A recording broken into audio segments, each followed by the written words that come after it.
I was brought up in taffeta dresses and taught to be pretty and precious, spending my playtimes with plastic princesses who all have those bodies just utterly ludicrous. Minuscule waist and huge boobs, and it's all nipple-less and no pubes and no creases. I mean, Jesus, it's pretty confusing, especially at 6. In that fairy tale world, all the girls end up happy ever after, wooing their knights in shining armor. But some nights down the track, you can bet they'll be trapped, spending nights in shining armor. While their knights spend their nights at a bar or at a ball with some harlot. I'm not bitter, it's just better that I don't fall for all that romantic bullshit now that I'm older. Although I don't mind the thought of being tossed over a shoulder and trotted off to a mansion by some ruggedly handsome man in a fireman's helmet and have him just use me for sex. As I say, it's a little complex. One day, someday, my prince may come, but it doesn't seem likely. And even if he came and he liked me, it's likely he'd be not quite my type. One day, they say he'll come riding up on the back of a horse. But of course, I'm allergic to horses. How will I tell him? He'll just have to sell him. I went to school with a girl. I remember her well. She was pretty smart and pretty as hell.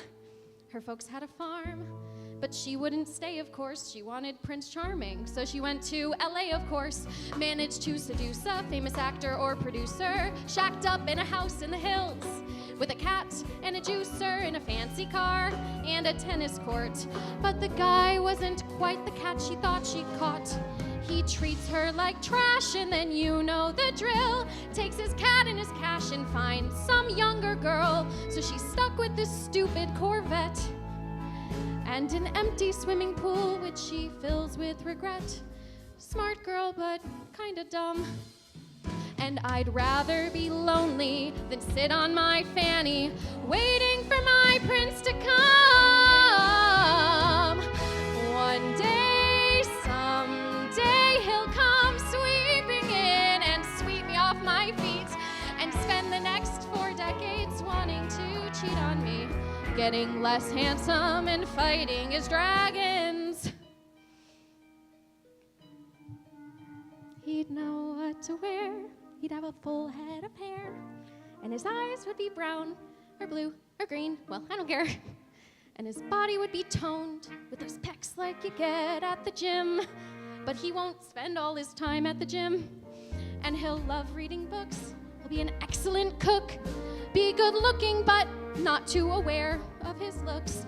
He'll be tender but tough, and smart but not smug, and attentive but not fawning, and he'll smell good in the morning, and he'll dance. And like hiking and baking and biking, I'm not picky, I just ask that he likes me and I like him, and I'd rather be alone if the only other option is succumb and settle down with some condescending clown with a great rating from some dating service, some self-professing Mr. Perfect. Another narcissistic legend made $1 million out of hedge funds. Another sexually ineffectual, self-obsessing metrosexual, pseudo-intellectual, getting drunk and existential every time the Steelers lose a game. Thanks, but perhaps some other day. One day, someday, my prince may come, but I won't hold my breath. There's only divorcees and weirdos left. And weird is fine, but not all the time. One day, someday, my prince will come, so the fairy tale said. 30 years later, it's still in my head that if I screw a frog, I will wake